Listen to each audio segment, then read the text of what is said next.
Yeah, it helped a lot, that perspective that you think you know, you don't know until you're in those spots.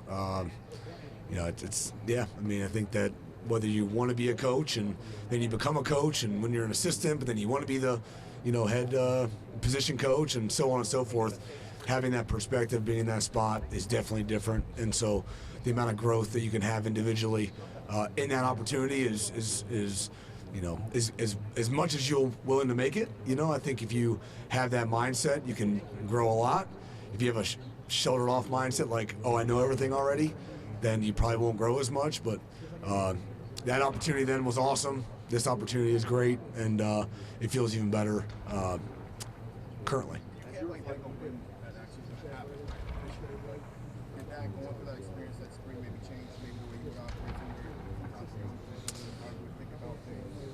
Yeah, I think it makes an impact in everything.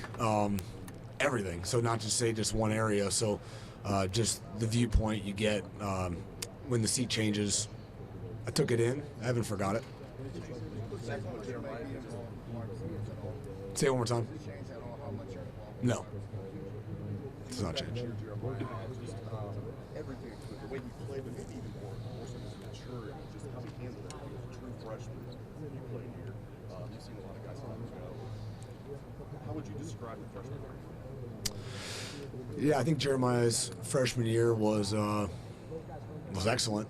I think that there was never really an expectation leading into it. The expectation was to attack every day and try to maximize oneself and make sure nothing is given, everything would be earned, and that continues to this day. So I think the way he went about it, the way everyone went about it, allowed for the growth. I think it was very evident where and how he felt game one, practice one, meeting one, to where he ended up at the end of the year. So to have that kind of growth, embody that up, and then have that growth again is what we're chasing. So I know that's what he's chasing, and making sure we understand, that mindset that allowed you to do what you did your freshman year. That really can't change. We got to find ways to have at least that, and enhance it from there to continue our growth, to continue his growth, and I think he's doing a great job with it.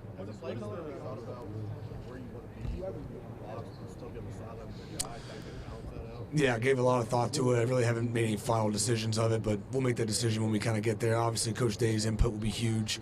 Getting around the staff and continue to see how we build and where we excel and where maybe we lack, I think is really important. But yeah, I've given a lot of thought to it. No decisions yet.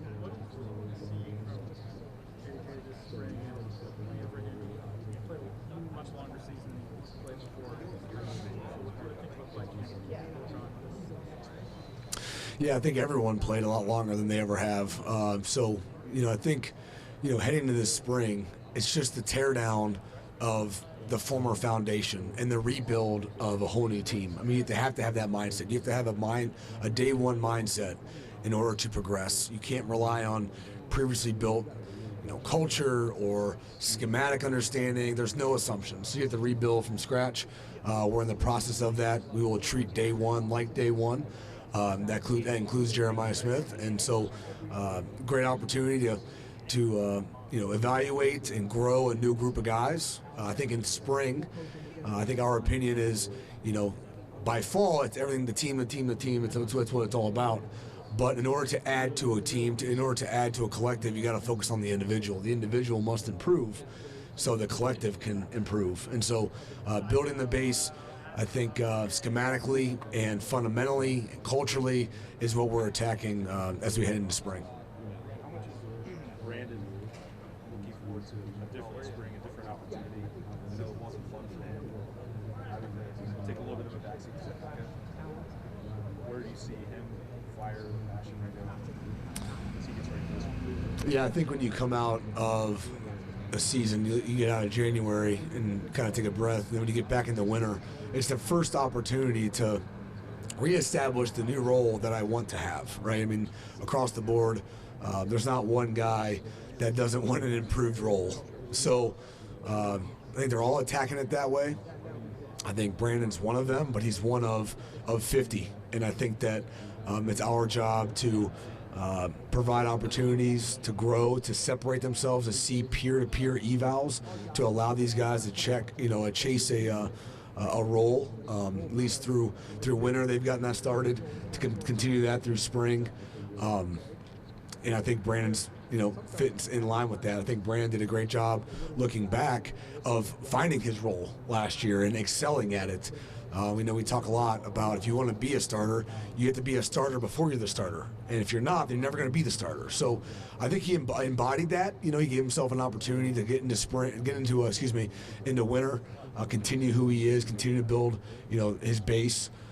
Build his leadership, and then now he's got to take that into spring. So all the great things you do prior doesn't mean anything if you don't have to go out there and do it in the spring. So that's the harsh reality of the sport. What have you done lately? And I think all these guys are chewing at the bit to get back on the field. Ryan, everybody brings their own experience. Right? Ryan was a quarterback, then a receiver, and then become a play caller. Obviously, you have an understanding of the whole offense. But what was the process like for you of protections and the run game and quarterback play, and just continuing to grow with your knowledge of that part of the game as you prepared for this position? Yeah, I think you're always growing. I think that you still have a specialty, or you still have an expertise in one area. To assume you have an expertise in all of it, that's just not true. In my opinion, I've seen multiple coordinators, and I know that as a fact. So, for me, I think it's just you have an opportunity to be with the best staff in America every single day, with the best head coach in America, to just stay off your phone and pay attention and take notes and actually maximize your time. It's amazing the amount of people that don't do that. So every time I'm in a meeting, I just try to make sure I'm getting a nugget, or I'm getting information, or when things are said, do I truly understand it? And the guys will tell you, I don't care. I'll ask the question, and they may think I look dumb, but I don't care, because I want to know the information. So I think that approach, I think a lot of guys have that approach. That approach allows you to just build, over time, and then that'll continue to build from now to game one, and then it'll build through the season. So the opportunity to grow is literally daily. So I just try to make sure I'm finding those opportunities, or I'm aware of those opportunities when they're right in my face.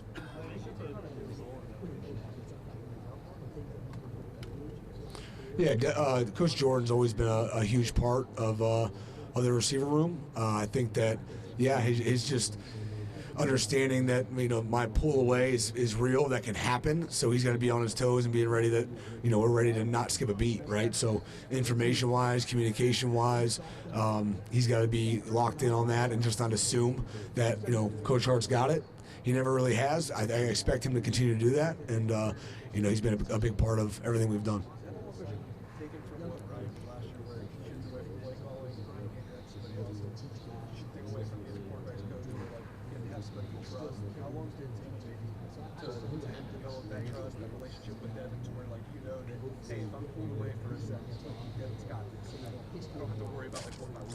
I think it's more important that I do a great job being organized, so I'm never pulled away. I will be in that receiver room, and they will be coached at the very highest level. So I think there's ways to eliminate being pulled away by being organized, on top of things, and having the right work and right help before that receiver meeting ever happens.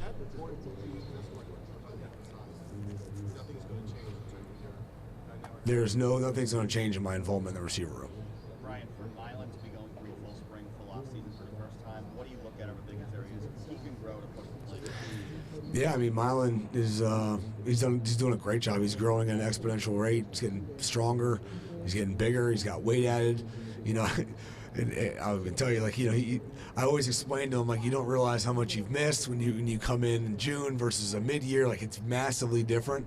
Not saying you can't overcome it. Some do at the end of the season. Some have. But I think that's probably reliant on the room. I know Chris had an opportunity late, Olave, in the season to kind of make an impact, but it's very, very rare. So, and now, he's going through the winter workout, his growth, his everything he's done. He's like, hey, Coach Hart, I know what you're talking about now when you missed that section of winter workout. So that being said, it makes you laugh, but he's doing a great job. I have high expectations for him through spring, and I don't see that changing.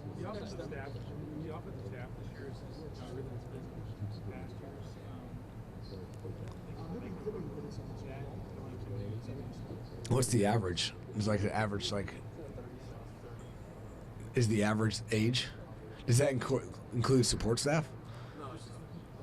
I gotcha. What's it been in the past? Couple minutes, folks. 2 more minutes. Huh? Well, no kidding. We don't know yet. You know? I don't know. Dan Lanning's the head coach at Oregon. How's his average? I'm asking. I know. I'm 38. So I really don't know. I have zero thought to that. I think that I think your ability to connect with players is important. I think you probably see a little bit of that happening in the NFL as well. I really have given zero thought to that, so I don't want to just ramble on that. But I don't know. No thought to it. Hey, you've worked. I've heard Emeka talk to Mr. Consistency catching a lot of things. He seems to generate a little bit of buzz, but he has a role. Take the next step and be everything he's capable of being, right? I mean, I think the guys that are out there are very consistent in all job phases. I think he wants to be a full-rounded receiver. He knows that. I think he loves playing in the slot. Did a great job there.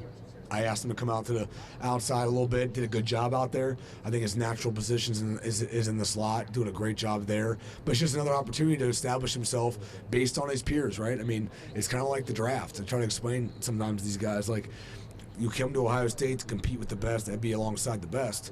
It's always peer-to-peer evals. Like, that's how it works. Like, the draft embodies that. Like, if it's easier to go play somewhere else, then that's fine. If that's what we're kind of looking for, per se. I'm not saying that's Bryson. I'm just saying it's a very competitive room, and you chose that because of this room. Now you got to beat your peer to play more and do more and all that stuff. So, I think that he's got to continue to build where he's at. And the guys that seem to be, starters in our room, really, I think, over the last 8 years have been NFL quality guys. So if you end up becoming a starter at Ohio State, there's a good chance you're probably an NFL caliber receiver. I mean, again, I'm just going off the numbers. So you're chasing that. Can't get discouraged on maybe not being, not doing what you think you should have done. And that goes for everybody. It's not just Bryson, but all these guys are chasing that, as I ramble about Bryson. But I think that it's not just him. It's BI, it's Carnell, everybody is chasing a higher level of play. And this spring is another step forward to do that. So. You worked under, how much in your estimation is that a gift? How much of it is learned? Where do you stand out? Never gave it a lot of thought to it. I've never called a play in a game. So for me to have an opinion, I think that'd be a little brash. I would say that, like anything, it's probably a skill that you can improve on and do better at and do good and do worse at. I think being surrounded with guys and seeing how they do it has been a blessing. And it's very clear there's more than one way to do things. So being aware of that, I've noticed that.